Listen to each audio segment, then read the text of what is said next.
Hi all leaders, very good morning. അങ്ങനെ നമ്മൾ വളരെ സക്സസ്ഫുള്ളായി തന്നെ നമ്മുടെ മാസം മുന്നോട്ട് പോയിക്കൊണ്ടിരിക്കുകയാണ്. സെപ്റ്റംബർ മാസം 15-ാം തീയതി പിന്നിട്ട് കഴിഞ്ഞപ്പോൾ സാധാരണ നമ്മൾ കഴിഞ്ഞ മാസത്തിൽ ചെയ്തിട്ടുള്ള വോളിയത്തിൻ്റെ റേഞ്ചിലേക്ക് എത്തിയിട്ടില്ലെങ്കിലും എല്ലാവരും തന്നെ ഫൈനലി ലാസ്റ്റ് 15-ാം തീയതിത്തെ ലാസ്റ്റ് നിമിഷത്തിൽ തന്നെ എല്ലാവരും കോപ്പറേറ്റ് ചെയ്തു. എല്ലാവരുടെ ഭാഗത്തു നിന്നും നല്ലൊരു നല്ലൊരു അറ്റംപ്റ്റ് ഉണ്ടായിരുന്നു. എങ്കിലും നമ്മൾ നന്നായി തന്നെ ഒന്നും കൂടി കെയർ ചെയ്തിരുന്നെങ്കിൽ കുറച്ചും കൂടിയും ഒരു പക്ഷേ ഓണം കഴിഞ്ഞതിൻ്റെയും അതുപോലെ തന്നെ ഇടയിലുണ്ടായുള്ള മറ്റ് ഇവൻറ്റുകളുടെ ചിലപ്പോൾ ആധിക്യത്താൽ നമുക്ക് ചിലപ്പോൾ ഒന്ന് മാറി നിൽക്കേണ്ടി വന്നിട്ടുണ്ടായിരിക്കാം പേഴ്സണലി. അപ്പോൾ അതിൻ്റെ ഭാഗമായിട്ടായിരിക്കാം ചിലപ്പം കഴിഞ്ഞ മാസം നമുക്ക് 10-ാം തീയതി എത്തിയ ആ ഒരു വോളിയത്തിലേക്കാണ് നമ്മളിപ്പം ഏകദേശം എത്തി നിൽക്കുന്നത്. അല്ലെങ്കിൽ 10-ാം തീയതി 12-ാം തീയതി ആ സമയങ്ങളിലുണ്ടായിരുന്ന റൺ ചെയ്തിരുന്ന വോളിയത്തിലേക്കാണ് നമ്മൾ എത്തിയിട്ടുള്ളത്. എന്നാൽ ചിലവരുടെയൊക്കെ തന്നെ പേഴ്സണൽ വോളിയം എന്ന് നോക്കിക്കഴിഞ്ഞാൽ കഴിഞ്ഞ മാസത്തേതിൻ്റെ ഈ ഒരു സമയത്തിൻ്റെ ആ റേഞ്ചിലേക്ക് എത്തിയിട്ടുമുണ്ട്. അതുകൊണ്ട് തന്നെ എല്ലാവർക്കും ഞാൻ ആദ്യമേ കൺഗ്രാജുലേഷൻ ചെയ്തുകൊള്ളുന്നു. എസ്പെഷ്യലി നമ്മൾ ഒരു കാര്യം ഞാൻ ഇവിടെ ഒന്നും കൂടി ഓർമ്മിപ്പിക്കാൻ ആഗ്രഹിക്കുകയാണ്. ഒന്നും കൂടി അതിനെ പ്രാധാന്യം കൊടുക്കേണ്ടതിൻ്റെ ആവശ്യമുണ്ട്. സ്റ്റാർ പെർഫോമർ എന്ന് പറയുന്ന ഒരു അച്ചീവ്മെൻറ്റിൻ്റെ കാര്യം ആണ് സൂചിപ്പിച്ചത്. 15-ാം തീയതിക്കുള്ളിൽ നമ്മൾ മിനിമം ഒരു ഫാസ്റ്റ് ആർട്ട് പെർഫോമർ നമ്മുടെ പവർ ഓഫ് 4 പിന്നിട്ട് കഴിയുന്ന മിനിമം എന്ന് പറഞ്ഞു കഴിഞ്ഞാൽ കഴിഞ്ഞ മാസം പവർ ഓഫ് 4 ആയിരുന്ന വ്യക്തിക്ക് പോലും ഈ മാസം പവർ ഓഫ് 4 15-ാം തീയതി ഇന്നലേക്കുള്ളിൽ ആവുകയാണെങ്കിൽ അവർക്ക് ഈ സ്റ്റാർ പെർഫോമർ എന്ന് പറയുന്ന അച്ചീവ്മെൻറ്റിലേക്ക് നമുക്ക് പോസ്റ്റ് ചെയ്യാവുന്നതാണ്. അപ്പോൾ നിലവിൽ നമ്മുടെ ടീമിൽ അത്തരത്തിൽ പവർ ഓഫ് 4 എത്തിയിട്ട് മാത്രം ക്വാളിഫൈഡ് ആയിട്ടുള്ള വ്യക്തികൾ എന്ന് പറയുന്നത് ഷാജിദ ചേച്ചിയും അതുപോലെ തന്നെ നമ്മുടെ സീമ മേഡവുമാണ് ഉള്ളത്. ഓക്കെ, അപ്പോൾ ഇവർക്ക് രണ്ടുപേർക്കും ഈ പറഞ്ഞ പോലെ തന്നെ ഈ മാസം അല്ലെങ്കിൽ ഇനി വരുന്ന മാസങ്ങളിൽ അടുത്ത മാസം തന്നെ, മാസങ്ങളിൽ എന്ന് പറയേണ്ട, അടുത്ത മാസം തന്നെ നിങ്ങൾ പവർ ഓഫ് 4 എന്ന് പറയുന്നത് 15-ാം തീയതിക്ക് മുന്നേ ചെയ്യുകയാണെങ്കിൽ തീർച്ചയായിട്ടും ഈ ഒരു സ്റ്റാർ പെർഫോമറായിട്ട് നിങ്ങൾക്ക് കയറാൻ സാധിക്കും. ഒരു ഡയറക്ടർ കഴിഞ്ഞ മാസം അല്ലെങ്കിൽ കഴിഞ്ഞതിന് മുന്നത്തെ മാസങ്ങളിൽ ഡയറക്ടർ ക്വാളിഫൈഡ് ആയിട്ടുള്ള വ്യക്തികളാണെങ്കിൽ തീർച്ചയായിട്ടും ഡയറക്ടർ ഈ പറഞ്ഞ 15-ാം തീയതിക്ക് മുന്നേ ക്വാളിഫൈഡ് ആവുകയാണെന്നുണ്ടെങ്കിൽ അതിനും ഈ പറഞ്ഞ സ്റ്റാർ പെർഫോമർ എന്നുള്ള ഒരു റെക്കഗ്നേഷൻ ലഭിക്കുന്നുണ്ടായിരിക്കും. മാസത്തെ 2 തവണയായി നമ്മൾ ക്ലോസിംഗ് ചെയ്യിക്കുക എന്നുള്ളതാണ്. ഒരു മാസം ആയിട്ടാണ് നമ്മൾ 15-ാം തീയതി വരെ കണക്കാക്കുന്നത്. സോ അതിൻ്റെ ഭാഗമായിട്ടുള്ള ഒരു ലീഡേഴ്സിൻ്റെ ഭാഗത്തു നിന്നുള്ള ഒരു ഇനീഷ്യേഷനാണ് ഈ ഒരു പോസ്റ്ററിങ്. ഇത് വെറും ഒരു റെക്കഗ്നേഷനോ ഒരു പോസ്റ്ററിങ്ങോ അല്ലെങ്കിൽ ഒരു അച്ചീവ്മെൻറ്റോ ആയിട്ട് ഇതിനെ കാണരുത്. ഇതിൻ്റെ പിന്നിലുള്ള സൈക്കോളജി, ഇതിൻ്റെ പിന്നിലുള്ള സ്ട്രാറ്റജി എന്താണെന്ന് ചോദിച്ചു കഴിഞ്ഞാൽ കഴിഞ്ഞ മാസം നമ്മൾ എന്തായിരുന്നോ അത് ആവുക എന്നുള്ളതാണ് ആദ്യത്തെ ഒരു കാര്യം. കഴിഞ്ഞ മാസം ചിലപ്പോൾ പവർ ഓഫ് 4 പോലും ആവാത്ത വ്യക്തികളുണ്ട്. എന്നാൽ 300 PVയും 350 PVയും 250 PVയുടെ മുകളിലും ഒക്കെ വന്നിട്ടുള്ളവരുണ്ട്. അപ്പോൾ ഇവരെ സംബന്ധിച്ച് 15-ാം തീയതിക്ക് മുന്നേ കഴിഞ്ഞ മാസം ചെയ്ത വോളിയമാണ് അത് തീർച്ചയായിട്ടും ഈ മാസം നമുക്ക് 15-ാം തീയതിക്ക് മുന്നേ നേരത്തെ ചെയ്യാൻ ശ്രദ്ധിച്ചു കഴിഞ്ഞാൽ അത് ചെയ്യാൻ പറ്റും. കഴിഞ്ഞ മാസം വന്നത് എന്ന് പറയുന്നത് അതൊരു ഓളത്തിൽ വന്നതാണെന്നുണ്ടെങ്കിൽ ഈ മാസം നമ്മളത് ബോധപൂർവം ഉണ്ടാക്കുക എന്നുള്ളതാണ് ആദ്യത്തെ ഒരു സ്ട്രാറ്റജി, ആദ്യത്തെ ഒരു ഇതിലെ ഉള്ളിലുള്ള ഒരു സൈക്കോളജി എന്ന് പറയുന്നത്. രണ്ടാമത്തെ കാര്യം എന്ന് പറയുന്നത് ഒരുപക്ഷെ നമ്മൾ ഈ പറഞ്ഞ അച്ചീവ്മെൻറ്റ് നേടിയാലും നേടിയില്ലെങ്കിലും ചിലപ്പം ഇപ്പം പവർ ഓഫ് 4ലേക്ക് ശ്രമിച്ചു, ആ പവർ ഓഫ് 4ലേക്ക് അല്ലെങ്കിൽ കഴിഞ്ഞ മാസം ഒരു 300 PV മാസാവസാനം കൊണ്ട് ചെയ്തിട്ടുള്ള ഒരു വ്യക്തിയാണ് നിങ്ങളെന്ന് വിചാരിക്കുക. അപ്പോൾ അതിലേക്ക് ജസ്റ്റ് ഒരു 50 PVയുടെ കുറവ് അല്ലെങ്കിൽ ഒരു 100 PVയുടെ കുറവ് നിൽക്കുന്നുണ്ട് 15-ാം തീയതിക്ക് മുന്നേ. അപ്പോൾ ഇങ്ങനെയാണെന്നെങ്കിലും അല്ലെങ്കിൽ നമ്മൾ അച്ചീവ് ചെയ്തിട്ടുണ്ടെങ്കിൽ പോലും നമ്മൾ മാനസികമായിട്ട് നമ്മളത് നേടിയതായിട്ട് നമ്മൾ നേരത്തെ നേടിയതിൻ്റെ ഒരു എന്താ പറയുക, ആ ഒരു കോൺഫിഡൻറ്റ് നമുക്ക് കൂടും. ഇത് ഇത്ര എളുപ്പമായിരുന്നോ, അല്ലെങ്കിൽ ഇത് ഇത്ര നേരത്തെ നേടാൻ സാധിക്കുമായിരുന്നോ, ഇത് ഞാൻ കഴിഞ്ഞ മാസം ശ്രദ്ധിച്ചിരുന്നെങ്കിൽ എനിക്ക് നന്നായി തന്നെ ഒന്നും കൂടിയും പെർഫോം ചെയ്യാൻ പറ്റുമായിരുന്നു എന്നുള്ളൊരു തോന്നൽ വരും. അങ്ങനെയാണെന്നുണ്ടെങ്കിൽ നമുക്ക് തീർച്ചയായിട്ടും ബാക്കി വരുന്ന 15-ാം തീയതി അല്ലെങ്കിൽ 15 ദിവസം അല്ലെങ്കിൽ 16 ദിവസം അല്ലെങ്കിൽ 14 ദിവസം നമ്മുടെ ബാക്കി ബാലൻസ് നമ്മുടെ ഈ മാസത്തിലുണ്ട്, സെപ്റ്റംബർ മാസത്തിലുണ്ട്, അല്ലെങ്കിൽ വരുന്ന മാസത്തിലുണ്ട്. ഈ മാസം കൊണ്ട് നമുക്കത് കംപ്ലീറ്റ് ചെയ്യാൻ മീൻസ് നമുക്ക് വീണ്ടും നമ്മളുടെ വോളിയം നമുക്ക് കൂട്ടിയെടുക്കാൻ സാധിക്കും, നമ്മുടെ അച്ചീവ്മെൻറ്റ് കൂട്ടിയെടുക്കാൻ സാധിക്കും. ചിലപ്പോൾ ഒരു പക്ഷേ ഡയറക്ടർ ആവാൻ സാധിച്ചില്ലെങ്കിലും നമ്മുടെ ടീമിൽ ഒരാളെ സ്പോൺസറിങ് ചെയ്യിച്ചുകൊണ്ട് അയാളെ ഒരു സ്പോൺസറിങ് ചാലഞ്ചിലേക്കോ അല്ലെങ്കിൽ അയാളെ ഒരു സ്പോൺസറിങ് ക്ലബിലേക്കോ അല്ലെങ്കിൽ അയാളെ ഒരു പവർ ഓഫ് 4ലേക്കോ അതല്ലെങ്കിൽ പവർ ഓഫ് 4ൻ്റെ അപ്പുറത്ത് ചിലപ്പോൾ ഒരു 300 PVയോ 400 PVയോ 500 PVയോ എത്തിക്കുവാൻ സാധിക്കും. ഇതിൻ്റെ ആകെ മൊത്തം തുകയാണ് നമ്മുടെ ഡയറക്ടർ എന്ന് പറയുന്നത്. ഡയറക്ടറിലേക്ക് നമുക്ക് 1100 PV വേണം. അതിലേക്ക് വന്നെടുക്കുക എന്ന് പറഞ്ഞു കഴിഞ്ഞിട്ടുണ്ടെങ്കിൽ അത് ശരിക്കും പറയുകയാണെന്നുണ്ടെങ്കിൽ ദൂരത്ത് കാണുന്ന ഒരു നമ്മുടെ ഒരു ഡെസ്റ്റിനേഷൻ പോലെയാണ്.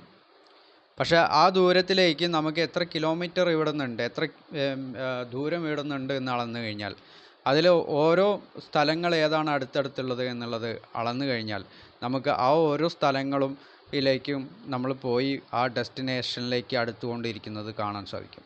എന്നതുപോലെയാണ് നമ്മുടെ സ്വന്തമായിട്ടുള്ള സെൽഫ് വോളിയം 50 PVയോ അല്ലെങ്കിൽ 100 PVയോ നമ്മൾ ചെയ്യുന്നതും, അതുപോലെ തന്നെ നമ്മൾ ഒരു 50 PVയുടെയോ 100 PVയുടെയോ സ്പോൺസറിങ് ചെയ്യുന്നതും, അതുപോലെ തന്നെയാണ് നമ്മൾ സ്പോൺസർ ക്ലബ്ബ് ചെയ്തുകൊണ്ട് നമ്മൾ 2 പേരെ സ്പോൺസറിങ് ചെയ്തുകൊണ്ടോ അല്ലെങ്കിൽ 3 പേരെ സ്പോൺസറിങ് ചെയ്തുകൊണ്ടോ നമ്മൾ സ്പോൺസറിങ് ക്ലബ്ബിലേക്ക് എത്തുന്നതും, അതേപോലെ തന്നെയാണ് പവർ ഓഫ് 4ലേക്ക് എത്തുന്നതും.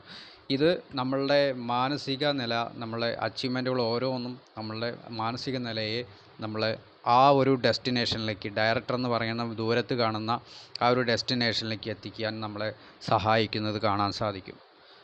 ഓക്കെ, അപ്പോൾ എങ്ങനെയാണ് നിങ്ങൾ ഇതിനെ അളക്കേണ്ടത്? സോ ഞാൻ പ്രധാനമായിട്ടും ഇവിടെ ഈ ഒരു വീഡിയോ നിങ്ങളുമായിട്ട് ഷെയർ ചെയ്യാനുള്ള ഒരു ഉദ്ദേശം എന്ന് വെച്ചാൽ നമ്മുടെ ബേസിക് ഇതിന് നമ്മൾ എങ്ങനെ മുന്നോട്ട് പോകണം എന്നുള്ള കാര്യമാണ്. ഇന്നലെ അത് ഗണേഷ് സാറ് കുറച്ച് ഡീറ്റെയിൽഡ് ആയിട്ട് തന്നെ ഓറലായിട്ട് നമുക്ക് തന്നിരുന്നു.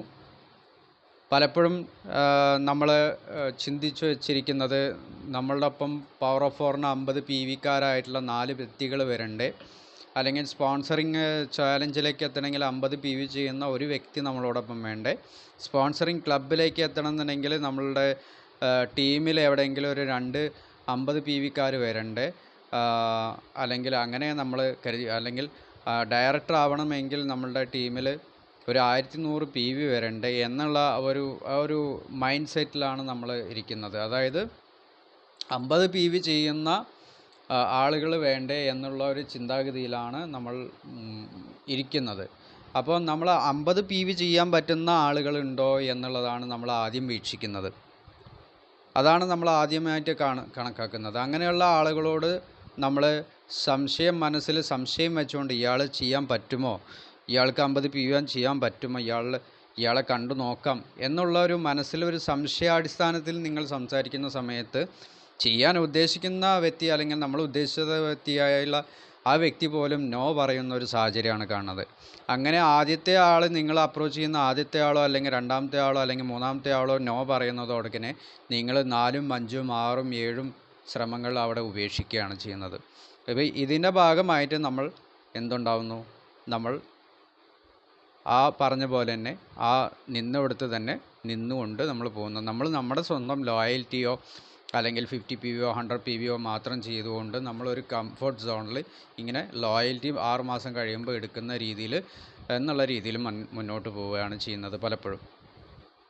ഇവിടെ 50 PB നിങ്ങൾ അഡ്വൈസർ ആയിക്കോട്ടെ, നിങ്ങൾ 50 PBയും 100 PBയും ചെയ്തുകൊണ്ട് നിങ്ങൾ ലോയൽറ്റി മാത്രം മേടിക്കുന്ന ഒരു സിറ്റുവേഷനിൽ പോവുകയാണെന്നുണ്ടെങ്കിൽ ഒരു കസ്റ്റമറിലപ്പുറം വേറെ ഒന്നുമല്ല നിങ്ങൾ. പകരം ഇവിടെ നമ്മൾ തീർച്ചയായിട്ടും ഈ പറഞ്ഞ പോലെ തന്നെ 50 PBയും 100 PBയും പവർ ഓഫ് 4ഉം സ്പോൺസറിങ് ക്ലബ്ബും സ്പോൺസറിങ് ചലഞ്ചും ഇങ്ങനെയുള്ള ആക്ടിവിറ്റീസൊക്കെയും എന്ന് പറഞ്ഞു കഴിഞ്ഞാൽ വരണമെങ്കിൽ ഇതേപോലെ തന്നെ നമ്മൾ ഉദ്ദേശിക്കുന്ന ആളുകളുടെ അടുത്ത് പോയാൽ, അങ്ങനെ നമ്മളൊരു കോൺഫിഡൻ്റ് ഇല്ലാതെ നമ്മൾ പോയാൽ അത് സാധിക്കുകയില്ല. അപ്പോൾ അതുകൊണ്ട് തന്നെ എനിക്ക് ഒരു പ്രധാനമായിട്ടുള്ള ഒരു 3 കാര്യങ്ങളാണ് എനിക്ക് ഈ ഒരു വീഡിയോയിലൂടെ നിങ്ങളോട് പങ്കുവയ്ക്കാനുള്ളത്. ഓക്കെ, ഫസ്റ്റ് ഓഫ് ഓൾ എനിക്ക് പറയാനുള്ളത്, നിങ്ങൾ ഇപ്പോൾ പ്രോഗ്രാമിൽ ലൈവായിട്ടുള്ള വ്യക്തിയാണ്, പ്രോഗ്രാംസുകളിൽ ലൈവായിട്ടുള്ള വ്യക്തികളാണ് ഈ ഒരു വീഡിയോ കാണുന്നത് എന്നുള്ളത് എനിക്ക് പൂർണ്ണമായ വിശ്വാസമുണ്ട്. എങ്കിൽ പോലും നമ്മൾ ഇടയ്ക്ക് ഇപ്പം പ്രത്യേകിച്ച് ഈ മാസം ഓണം ഫെസ്റ്റിവൽ അതുപോലെ ശ്രീകൃഷ്ണ ജയന്തി വരെയുള്ള സമയങ്ങളിൽ പല ബ്രേക്കുകൾ വന്നിട്ടുള്ള വ്യക്തികളും ഉണ്ട്.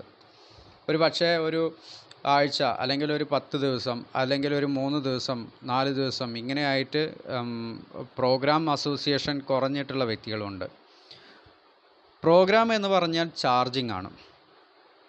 ഓക്കെ, ആദ്യത്തെ മാറ്റർ എന്ന് പറയുന്നത് ചാർജിങ് തന്നെയാണ്. ചാർജിങ്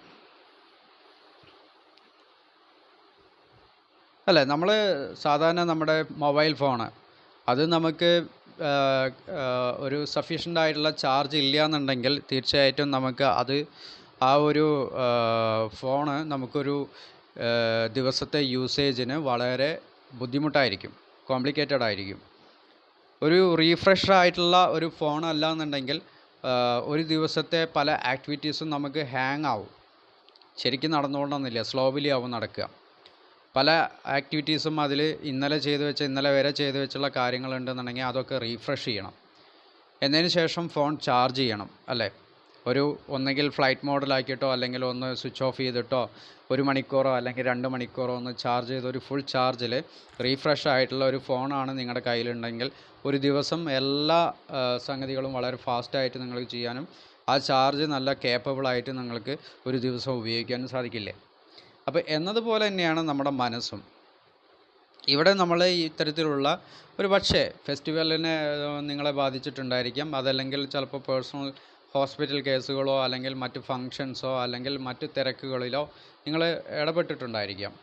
ഒരു ദിവസം മാറി നിന്നാൽ പോലും, ഞാൻ പറയുന്നു ഒറ്റ ദിവസം മാറി നിന്നാൽ പോലും, എന്നുവെച്ചാൽ നമ്മളെ ചാർജിങ് പ്രോഗ്രാം എന്ന് പറയുന്നത് വെറും ഒരു പ്രോഗ്രാമല്ല, ഞാൻ ഓർമ്മിപ്പിക്കുകയാണ്, ഒന്നും കൂടി പ്രോഗ്രാമിനെ ഞാൻ ഓർമ്മിപ്പിക്കുകയാണ്, അതൊരു അസോസിയേഷനാണ്. ചാർജിങ് എന്ന് ഉദ്ദേശിക്കുന്നത് പ്രോഗ്രാംസുകളാണ് എന്ന് പറഞ്ഞു. പ്രോഗ്രാംസ് എന്ന് ഉദ്ദേശിക്കുന്നത് വെറുതെ നമ്മൾ ഓൺലൈനിൽ ഫോണും ഓണാക്കിയിട്ട് വീഡിയോ ഓഫ് ചെയ്തിട്ട് ഓഡിയോ കേൾക്കുന്ന ഒരു സംഭവമല്ല ഈ പറഞ്ഞ പ്രോഗ്രാം എന്ന് ഉദ്ദേശിക്കുന്നത്. ഇനി ഓപ്പൺ മീറ്റിങ്ങിൽ വന്നു കഴിഞ്ഞാൽ അവിടെ ഇരുന്നു കൊണ്ട് നമ്മൾ ജസ്റ്റ് എന്താ പറയുക, ഒരു കാഴ്ചക്കാരനായിട്ട് ഇരിക്കുന്നതല്ല പ്രോഗ്രാം എന്ന് പറയുന്നത്.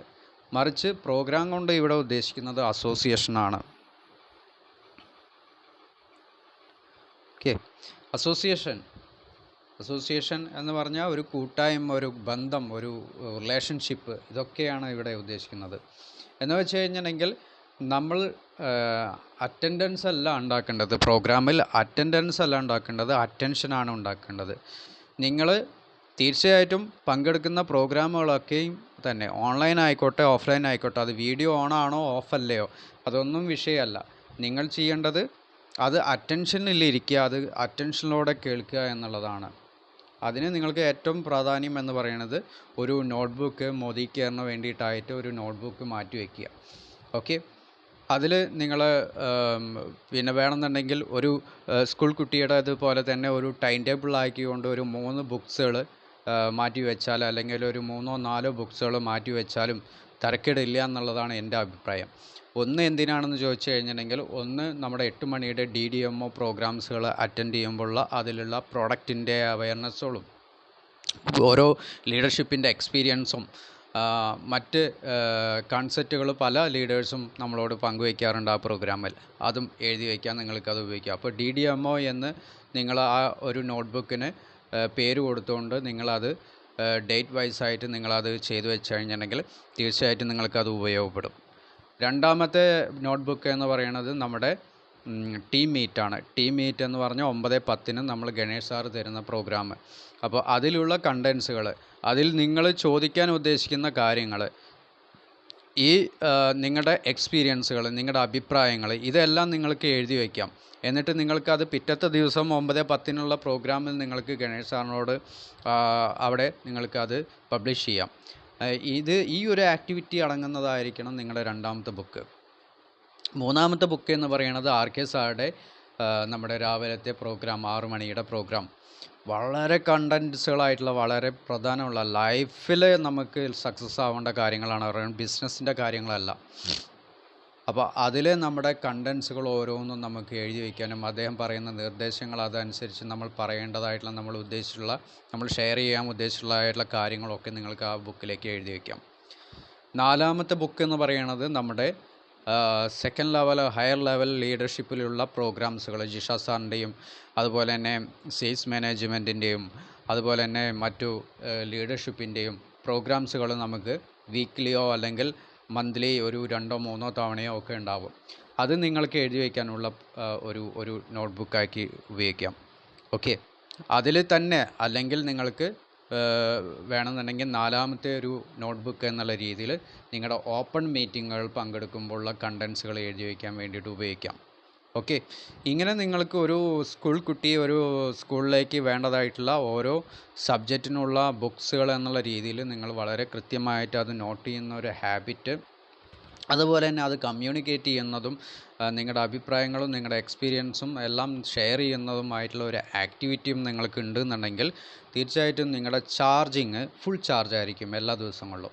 ഓർക്കുക, ഒരു ഫോണെന്ന് പറഞ്ഞു കഴിഞ്ഞിട്ടുണ്ടെങ്കിൽ നമ്മൾ ഒരു ആഴ്ചയിൽ 2 ദിവസം കൂടുമ്പോഴല്ല ചാർജ് ചെയ്യുക, അല്ലെങ്കിൽ ഒരു ആഴ്ചയിൽ 3 ദിവസം 4 ദിവസം കഴിഞ്ഞ് ഗ്യാപ്പ് ചെയ്യുമ്പോഴല്ല ചാർജ് ചെയ്യൽ. നമ്മളത് ഡെയിലി ചാർജ് കഴിഞ്ഞോ എത്ര ഉണ്ട് അതിനനുസരിച്ച് ആ ടൈമിങ്ങിനനുസരിച്ച് നമ്മൾ കുത്തിവയ്ക്കും, ഫുൾ ചാർജ് ആക്കും, റീഫ്രഷ് ചെയ്യും, അങ്ങനെ നമ്മൾ ഉപയോഗിക്കും. എന്നാലാണ് അത് നമുക്കൊരു ഡെയിലി നമുക്ക് അത് നമ്മുടെ സപ്പോർട്ടിന് നമ്മുടെ മറ്റുള്ള കാര്യങ്ങൾക്കൊക്കെ നമുക്ക് ഉപകരിക്കാൻ സാധിക്കുകയുള്ളൂ. അപ്പോൾ ഇതുപോലെ തന്നെയാണ് നമ്മുടെ മൈൻഡും നമ്മുടെ ബോധ മനസ്സും ഉപബോധ മനസ്സും ഒക്കെയും കിടക്കുന്നത്. അപ്പോൾ തീർച്ചയായിട്ടും അതിന് ചാർജ് ചെയ്യേണ്ട ഒരു പ്രാധാന്യമുണ്ട്. അപ്പോൾ ഫസ്റ്റ് എന്ന് പറയുന്നത് ചാർജിങ് തന്നെയാണ്. അത് നിങ്ങൾ തയ്യാറാവുക. ഓക്കെ, ഇപ്പം ഞാൻ പറഞ്ഞു അതിൻ്റെ പലവരുടെയും സിറ്റുവേഷൻസ് പറഞ്ഞു. ഇന്ന് തൊട്ട് നിങ്ങളത് കണ്ടിന്യൂസ് ആയിട്ട്, ഇന്ന് 9 മണിയുടെ പ്രോഗ്രാം കയറാൻ പറ്റിയിട്ടില്ല എന്നുണ്ടെങ്കിൽ നിങ്ങൾ ലീഡറെ വിളിക്കാൻ, ഈ പ്രോഗ്രാംസുകൾ ഒന്നിനും കയറാൻ പറ്റിയില്ല എന്നുണ്ടെങ്കിൽ അസോസിയേഷനാണ് പറയണത്. അപ്പോൾ നിങ്ങളുടെ അപ്ലൈൻ ലീഡറെ വിളിക്കാൻ തയ്യാറാവുക. ഇന്നെനിക്ക് ഇങ്ങനെ കയറാൻ പറ്റിയില്ല, ആ സമയത്തും ഞാൻ ഇതേപോലെ ഒരു എൻഗേജ്ഡായി, അപ്പോൾ ഇന്ന മാതിരിയൊക്കെ ആയിരുന്നു, ഓക്കെ എന്ന് പങ്കുവെക്കുക. അപ്പോൾ നിങ്ങൾക്ക് അതിനുള്ള ആ ഒരു എനർജി നിങ്ങളുടെ അപ്ലൈൻ ലീഡർക്ക് തരാൻ സാധിക്കും. തീർച്ചയായിട്ടും അദ്ദേഹത്തിന് മാത്രമേ സാധിക്കുള്ളൂ. ഒരിക്കലും നിങ്ങൾ അതിന് പകരം നിങ്ങളുടെ മറ്റു ക്രോസ് ലൈൻ, നിങ്ങളുടെ ലോ ലൈൻ ടീമുകളിലേക്ക് നിങ്ങൾ വിളിക്കരുത്. ഇന്ന് എന്തുണ്ടായത്, ഇന്ന് എനിക്ക് അങ്ങനെയായി ഇങ്ങനെയായി, അങ്ങനെയുള്ള കാര്യങ്ങൾ അവിടെ പറയരുത്. അത് നിങ്ങളെയും നെഗറ്റീവാക്കും, ആ വ്യക്തിയെയും നെഗറ്റീവാക്കും. അടുത്ത പ്രാവശ്യം അവരിങ്ങനെ അന്ന് വന്നില്ലല്ലോ, അപ്പം ഞാനും ഇനി അങ്ങനെ വരുന്നില്ല എന്നുള്ള ചിന്താഗതിയിൽ അവരും മാറും. ഇവരെ കൺവിൻസ് ചെയ്തതിൻ്റെ ഭാഗമായിട്ട് നിങ്ങളും ഈ പറഞ്ഞ പോലെ തന്നെ അടുത്ത തവണ ഇപ്പം ഇങ്ങനെ ആയില്ലേ, നാളെ ആവട്ടെ അല്ലെങ്കിൽ അടുത്ത തവണ ആവട്ടെ എന്ന് വിചാരിച്ചുകൊണ്ട് നിങ്ങളും അവിടെ എന്താ പറയുക, ജാമായി പോവും. ഓക്കെ, ദെൻ അടുത്ത കാര്യം എന്ന് പറയുന്നത് ആക്ടിവിറ്റിയാണ്. ചാർജിങ് കഴിഞ്ഞിട്ടേ ആക്ടിവിറ്റിക്ക് ഇറങ്ങേണ്ടുള്ളൂ, അതിന് മുന്നേ അല്ല നിങ്ങൾ ഇറങ്ങേണ്ടത്. അതുകൊണ്ടാണ് ഫസ്റ്റ് ഓഫ് ഓൾ ഞാൻ പറഞ്ഞ പോലെ തന്നെ നമ്മൾ 50 PVയും അതുപോലെ നമ്മൾ കാണാൻ ഉദ്ദേശിക്കുന്ന ആളുകളുടെ അടുത്ത് പോയി പറയുമ്പോൾ തന്നെ നമുക്ക് നെഗറ്റീവ് കേട്ടുകൊണ്ട് നമ്മുടെ ചാർജ് മുള്ളു പോകുന്നതും ഒക്കെ തന്നെ. ഓക്കെ, അപ്പോൾ നമ്മൾ നല്ല രീതിയിൽ ഫുൾ ചാർജിൽ പോയി കഴിഞ്ഞിട്ടുണ്ടെങ്കിൽ ഒരാളെ കാണാൻ ഉദ്ദേശിച്ചിട്ടുള്ള ആളുടെ അടുത്ത് നമ്മൾക്ക് പവർഫുള്ളായിട്ട് പറയാൻ സാധിക്കും. ആക്ടിവിറ്റിക്ക് ഇറങ്ങുന്നതിന് മുന്നേ നമ്മൾക്ക് പക്ക ചാർജ് ഉണ്ടായിരിക്കണം. അത് നിങ്ങൾ ശ്രദ്ധിക്കുക. അത് ഡെയിലി ഉണ്ടായിരിക്കണം. അല്ലെങ്കിൽ നിങ്ങൾ ആക്ടിവിറ്റിക്ക് ഇറങ്ങരുത്. ആദ്യം ചാർജ് ഉണ്ടാക്കിയതിന് ശേഷം മാത്രം ഇറങ്ങുക. ഓക്കെ. അപ്പോൾ നമ്മുടെ ആക്ടിവിറ്റി എന്താണ്? രണ്ടാമത്തെ കാര്യം എന്ന് പറയുന്നത് ആക്ടിവിറ്റിയാണ്. ആക്ടിവിറ്റി എന്താണ്? ആക്ടിവിറ്റി എന്ന് പറയുന്നത് 4S ആണ് ബേസിക്കായിട്ട് നമ്മൾ ചെയ്യാനുള്ളൂ. ഈ ഒരു ബിസിനസ്സിൽ 4Sകളാണ് നമ്മൾ ബേസിക്കലി ചെയ്യാനുള്ളൂ. ഇത് പലപ്പോഴും നമ്മൾ സംസാരിക്കുന്ന കാര്യമാണ്. സെൽഫ് യൂസ്,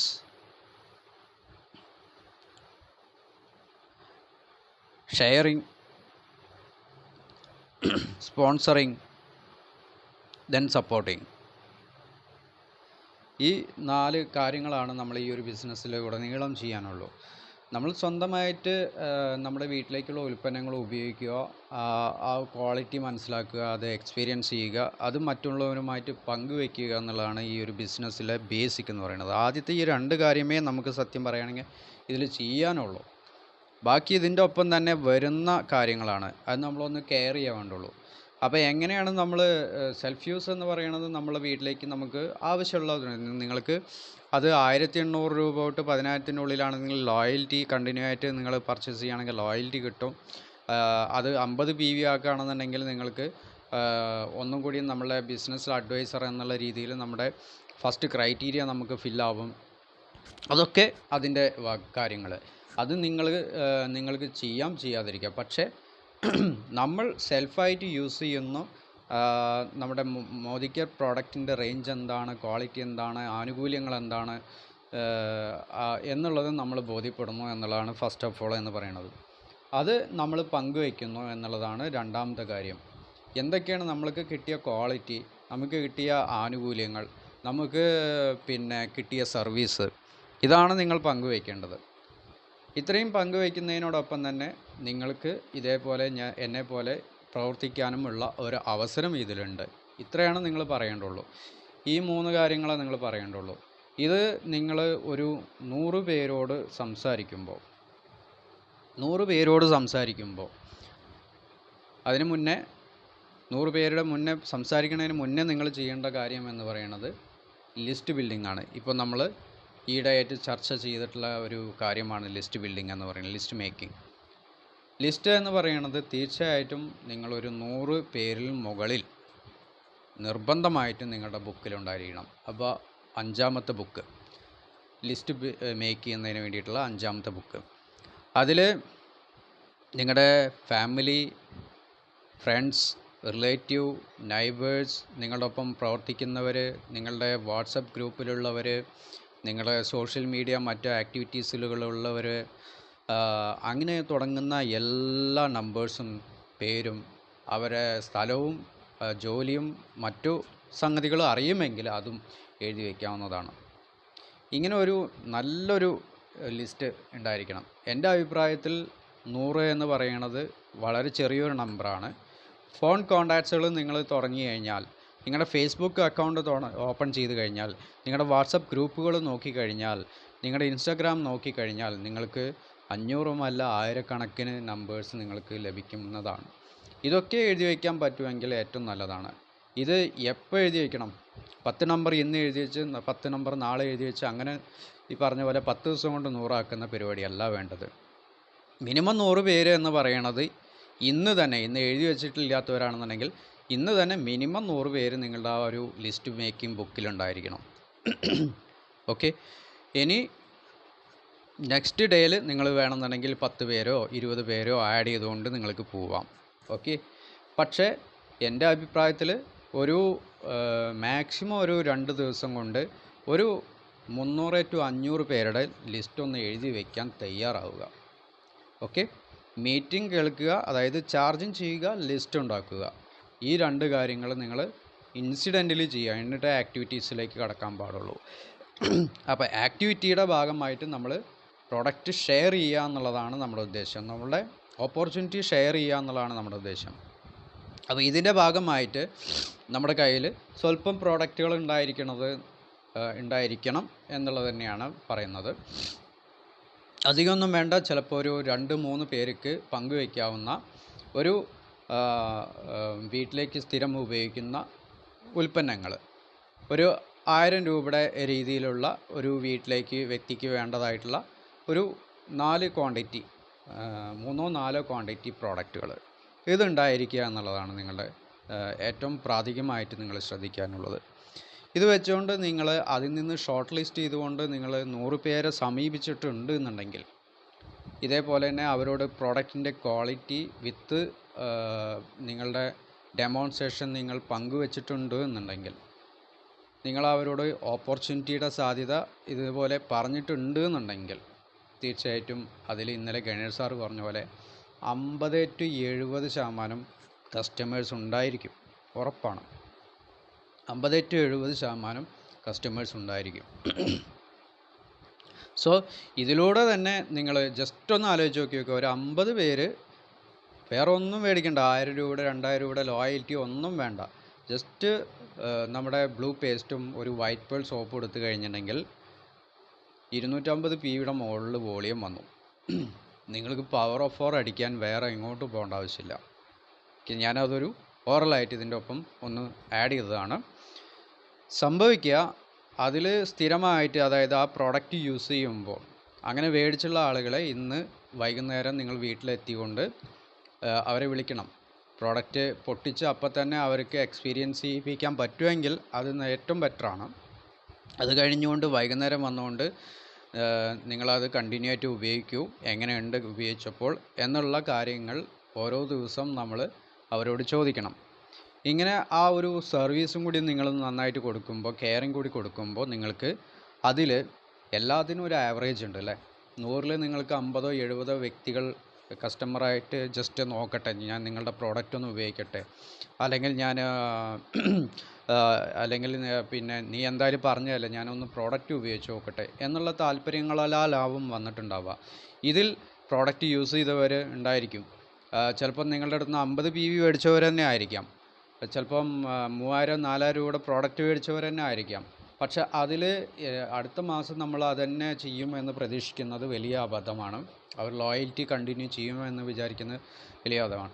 അതിന് പകരം അവരുടെ കഴിഞ്ഞ സാധനങ്ങൾ, നിങ്ങൾ ഉപയോഗിച്ചതിൽ കഴിഞ്ഞ സാധനങ്ങൾ എന്താണെന്നുള്ളത് കണ്ടെത്തുക.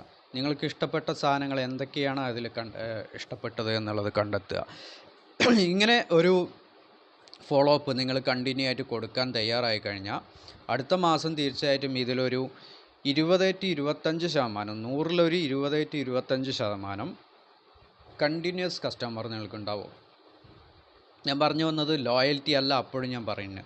ഈ പറഞ്ഞ പോലെ തന്നെ ചിലപ്പോൾ സോപ്പോ പേസ്റ്റോ മേടിക്കുന്നവരാവും, ചിലപ്പോൾ റൈസ് ബ്രാൻ ഓയിലാവും അയാൾക്ക് ഇഷ്ടപ്പെട്ടിട്ടുണ്ടാവും, ചിലപ്പോൾ അതിന് പകരം ഡിറ്റർജൻറ്റ് പൗഡർ അല്ലെങ്കിൽ ടോയ്ലറ്റ് ക്ലീനറോ അല്ലെങ്കിൽ വണ്ടർ ഡ്രോപ്പോ അല്ലെങ്കിൽ മറ്റേതെങ്കിലും പ്രോഡക്റ്റുകളായിരിക്കും, അല്ലെങ്കിൽ വെൽനസ് ഏതെങ്കിലും പ്രോഡക്റ്റ് ആയിരിക്കും ഇഷ്ടപ്പെട്ടിട്ടുണ്ടാവുക.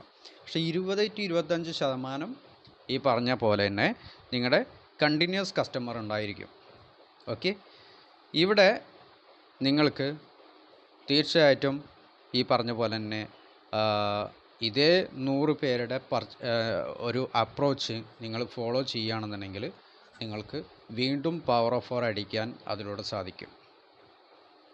ഓക്കെ, എന്ന് വെച്ചാൽ പിറ്റത്തെ മാസം നമ്മൾ വീണ്ടും 100 പേരെ സമീപിക്കുന്നു. ഈ പറഞ്ഞ കസ്റ്റമേഴ്സ് നമ്മൾ മുന്നേ കണ്ടവരെയും ഫോളോ അപ്പ് ചെയ്യുമ്പോൾ ഇതിൻ്റെ ആവറേജ് കയറി വരും. അപ്പോൾ സ്വാഭാവികമായിട്ട് തന്നെ 20-25% എന്നുള്ളത് 50-70% മാറുന്നത് നിങ്ങൾക്ക് കാണാൻ പറ്റും. 50-70% വരുമ്പോൾ നിങ്ങൾക്ക് സ്വാഭാവികമായിട്ട് തന്നെ ഈ പറഞ്ഞ പവർ ഓഫ് 4 നിങ്ങൾക്ക് എത്തുവാൻ സാധിക്കുന്നതാണ്. ഓക്കെ, ദെൻ നമ്മുടെ ബിസിനസ്സിലേക്ക് വരുന്ന ആളുകൾ, നമ്മൾ ഓപ്പർച്യൂണിറ്റി സംസാരിച്ചിട്ടുണ്ട് അല്ലേ.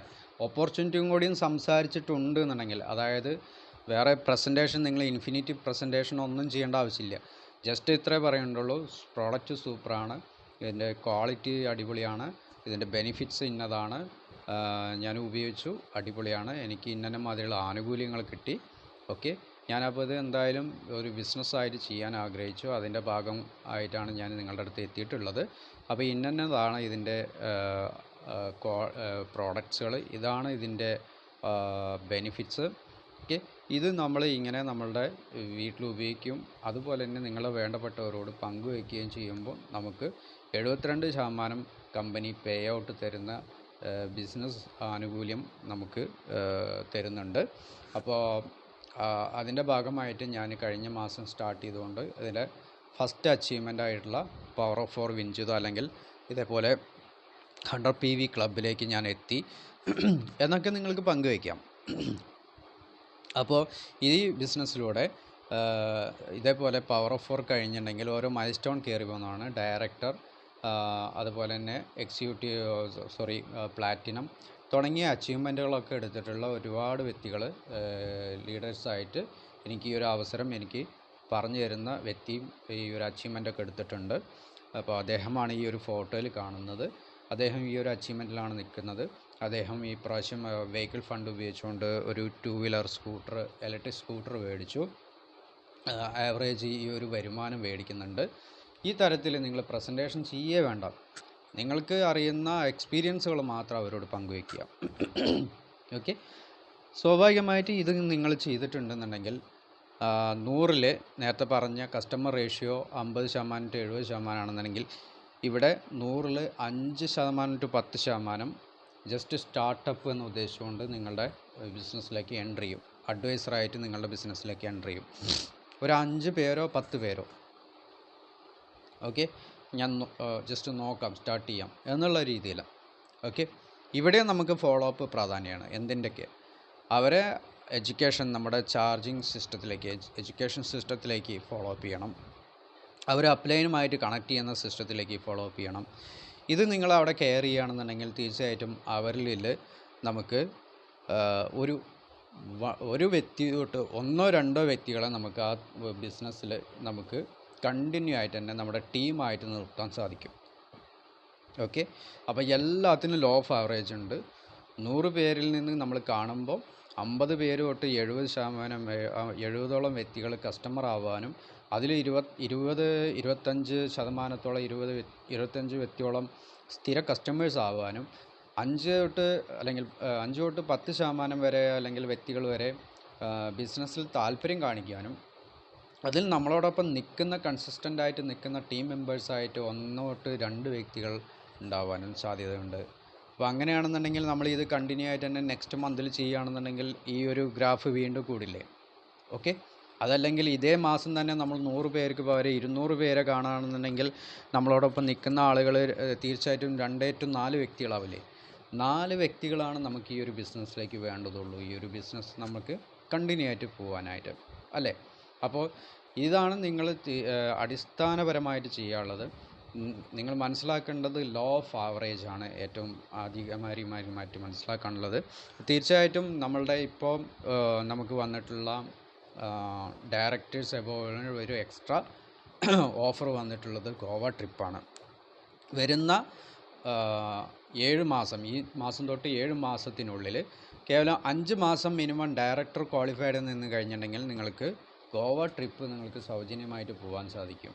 അപ്പോൾ അതിലേക്കുള്ള ആ ഒരു ഫോക്കസിങ്ങിന് നിങ്ങൾ ഈ പറഞ്ഞ പോലെ തന്നെ ഡെയിലി അല്ലെങ്കിൽ ഒരു മാസത്തിൽ 100 പേരെ കണ്ടു കഴിഞ്ഞിട്ടുണ്ടെങ്കിൽ ഒരു 1 to 2 വ്യക്തികൾ നിങ്ങളുടെ ടീമിലേക്ക് കണക്റ്റഡ് ആവുന്നുണ്ടെങ്കിൽ നിങ്ങൾ ആലോചിച്ച് നോക്കുക, നിങ്ങൾ പവർ ഓഫ് 4 കൂടി ചെയ്യുന്നുണ്ട്, അവരും നിങ്ങളോടൊപ്പം പവർ ഓഫ് 4 ചെയ്യുന്നുണ്ടെന്നുണ്ടെങ്കിൽ നിങ്ങൾ ഒരു 750 PVയുടെ മുകളിലേക്ക് വോളിയം ചെയ്യുന്ന വ്യക്തിയാണ്, ഗ്രൂപ്പാണ് അല്ലേ. 2 വ്യക്തികളും കൂടി നിങ്ങളോടൊപ്പം വരികയാണെന്നുണ്ടെങ്കിൽ അപ്പോൾ ആ 100-ന് പകരം നിങ്ങൾ 200 പേരെയാണ് ഈ മാസം നിങ്ങൾ ടാർഗറ്റ് ചെയ്തുകൊണ്ട് ഇതേപോലെ തന്നെ പ്രസൻറ്റ് ചെയ്യുന്നത് എങ്കിൽ തീർച്ചയായിട്ടും അവിടെ സംഭവിക്കുക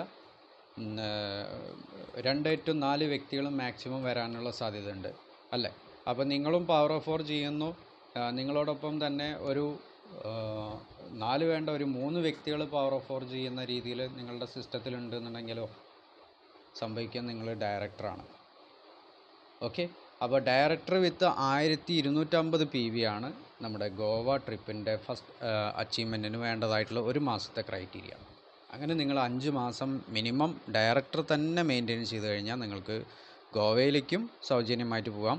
5000 rupees മുകളിൽ നിങ്ങൾക്ക് ഇൻകവും എൻജോയ് ചെയ്യാം. ഇത് ഫസ്റ്റ് അല്ലെങ്കിൽ സെക്കൻഡ് മൈൽ സ്റ്റോൺ വരെ ഞാൻ ഈ പറഞ്ഞിട്ടുള്ളൂ. പക്ഷേ ഇതേ ആക്ടിവിറ്റി നിങ്ങൾ കണ്ടിന്യൂ ചെയ്ത് പോയാലോ, നിങ്ങളുടെ ടീമിൽ വീണ്ടും മെമ്പേഴ്സ് എണ്ണം കൂടും, അവരും ഇതേ കാര്യം ഫോളോ അപ്പ് ചെയ്യും, അവരും ഡ്യൂപ്ലിക്കേറ്റ് ചെയ്യും. സ്വാഭാവികമായിട്ടും ചിലപ്പോൾ നിങ്ങളുടെ ഗോവ ട്രിപ്പിൻ്റെ നമ്മുടെ ഫൈനൽ മന്തിലേക്ക് കിടക്കുമ്പോൾ, അതായത് മാർച്ച് വരേക്ക് നമുക്ക് കിട്ടിയിട്ടുണ്ട് ഓഫർ, 2026 മാർച്ച് വരെ. ആ സമയമാകുമ്പോഴേക്കും നമ്മൾ ചിലപ്പോൾ ഒരു മില്യൺഷിപ്പിലേക്ക് എത്തിയിട്ടുണ്ടാവും. ഓക്കെ, അപ്പോൾ ഈ ഒരു കാര്യം നിങ്ങൾ വ്യക്തമായിട്ട് മനസ്സിലാക്കാൻ വേണ്ടിയാണ് ഈ ഒരു വീഡിയോ നിങ്ങളുമായിട്ട് ഷെയർ ചെയ്യുന്നത്. തീർച്ചയായിട്ടും അത് വ്യക്തമായിട്ട് കേൾക്കുക, നോട്ട് ചെയ്യുക.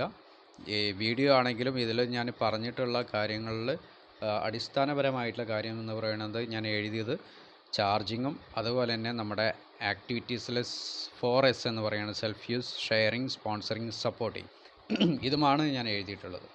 അപ്പോൾ ഈ കാര്യങ്ങളിൽ നിങ്ങൾ എണ്ണം കൂട്ടിയാൽ മതി. ഈ മാസം നിങ്ങൾ 100-ന് പകരം 200 ആക്കി കഴിഞ്ഞാൽ നിങ്ങൾക്ക് തീർച്ചയായിട്ടും ഡയറക്ടർ വിൻ ചെയ്യാം. അവിടെയാണ് നിങ്ങൾ ശ്രദ്ധിക്കേണ്ടത്. ആക്ടിവിറ്റീസിലെ എണ്ണം കൂട്ടുക. ചാർജിങ് ആദ്യമേ നമ്മൾ ഉറപ്പ് വരുത്തുക. ഒരു ദിവസം നമുക്ക് ചാർജ് ഡള്ളാണെന്നുണ്ടെങ്കിൽ, പ്രോഗ്രാമുകളൊന്നും കയറാൻ പറ്റിയിട്ടില്ല എന്നുണ്ടെങ്കിൽ തീർച്ചയായിട്ടും ഉടനെ തന്നെ നിങ്ങളുടെ ഇമ്മീഡിയറ്റ് അപ്ലൈനെ വിളിച്ചിരിക്കുക, ചാർജ് ഏറ്റെടുക്കുക. എന്നാൽ നിങ്ങൾക്ക് തീർച്ചയായിട്ടും ഈ പറഞ്ഞ പോലെ തന്നെ അന്നത്തെ ദിവസം ഫുൾ ചാർജിൽ തന്നെ നമ്മുടെ ടാർഗറ്റിന് വേണ്ടി പ്രവർത്തിക്കാൻ സാധിക്കും. Wish you all the best. Thank you.